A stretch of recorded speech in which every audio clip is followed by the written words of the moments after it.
ഈ സീസൺ ഇത്രമാത്രം സംസാര വിഷയമാകാനായിട്ടുള്ള ഒരു പ്രധാന കാരണം എന്ന് പറയുന്നത് ജാസ്മിൻ തന്നെയാണ്. എല്ലാ ടാസ്കുകളും മത്സരബുദ്ധിയോടെ ചെയ്തു തീർക്കുന്ന, തന്റെ നിലപാടുകൾ ഉറക്കെ വിളിച്ചു പറയാൻ ഒരിക്കലും പേടിക്കാത്ത നല്ല ചുറുചുറുക്കുള്ളൊരു മത്സരാർത്ഥി. കണ്ണീരും കഷ്ടപ്പാടുകളും നിറഞ്ഞ ബാല്യകാലത്തിൽ തകർന്നടിയാതെ തന്റെ ഉപ്പ ഉണ്ടാക്കി വെച്ച ലക്ഷങ്ങളുടെ കടക്കെണിയിൽ നിന്നും തന്റെ കുടുംബത്തെ രക്ഷിച്ച് വളരെ ചെറിയ പ്രായത്തിൽ തന്നെ ഒരു കുടുംബത്തിന്റെ ഭാരം മുഴുവൻ സ്വയം തോളിലേറ്റിയവൾ.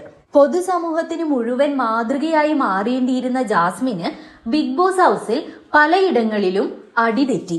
ജാസ്മിൻ എന്ന മത്സരാർത്ഥിയിൽ ഞാൻ കാണുന്ന ഏറ്റവും വലിയ പോരായ്മകളിൽ ഒന്ന് ഒറ്റയ്ക്ക് നിന്ന് കളിക്കാനുള്ള കഴിവില്ലായ്മയാണ്. അവിടെ വന്ന് 1-2 ദിവസങ്ങൾക്കുള്ളിൽ തന്നെ ജാസ്മിൻ ഗബ്രിയുമായി ഒരു കോംബോ ഉണ്ടാക്കുന്നു. അതിനുശേഷം റസ്മിൻ, പിന്നെ അർജുൻ, ശ്രീതു, അങ്ങനെ ജാസ്മിന് ചായാൻ എപ്പോഴും ഒരു തോള് ആവശ്യമാണ്.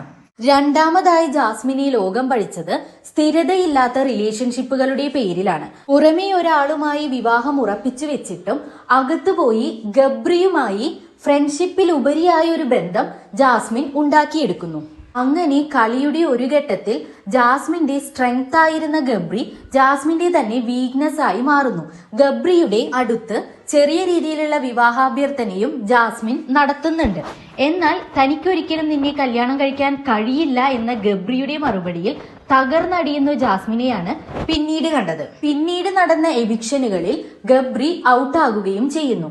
അങ്ങനെ ഇത്രനാൾ കൂടെ നിന്ന ഉറ്റ സുഹൃത്തായ ഗബ്രിയെ പുറത്താക്കിയത് ജാസ്മിനാണ് എന്നുള്ളൊരു ചീത്തപ്പേരും ജാസ്മിന് കിട്ടുന്നു. ഇവിടെ കളിയുടെ പല ഘട്ടങ്ങളിൽ ഞാൻ അഫ്സൽ എന്നൊരു ചെറുപ്പക്കാരനുമായി കമ്മിറ്റഡ് ആണ് എന്നും അങ്ങനെയല്ല എന്നും ജാസ്മിൻ തന്നെ പറയുന്നുണ്ട്. ഇതുപോലെ പുറത്ത് വൻ വിവാദമായ മറ്റൊന്നാണ് ജിൻഡോ എന്ന മത്സരാർത്ഥിയെ നിറത്തിന്റെ പേരിൽ അധിക്ഷേപിച്ചത്. ഇവയൊക്കെയുണ്ടെങ്കിലും എന്ത് പ്രശ്നങ്ങൾ ഉണ്ടായാലും അത് മനസ്സിൽ വെക്കാതെ അവരോട് പിന്നെയും പോയി മിണ്ടുന്ന ജാസ്മിന്റെ ആ സ്വഭാവം പുറത്ത് കയ്യടികൾ നേടിയിട്ടുണ്ട്. എന്തൊക്കെയായാലും ഏതൊരു സാധാരണ മനുഷ്യന്റെയും സമനില തെറ്റുന്ന സാഹചര്യങ്ങളിലൂടെയൊക്കെ വളരെ വിജയകരമായി കടന്നു വന്നിരിക്കുന്ന ജാസ്മിന് മെൽബ ടോക്സിന്റെ അഭിവാദ്യങ്ങൾ.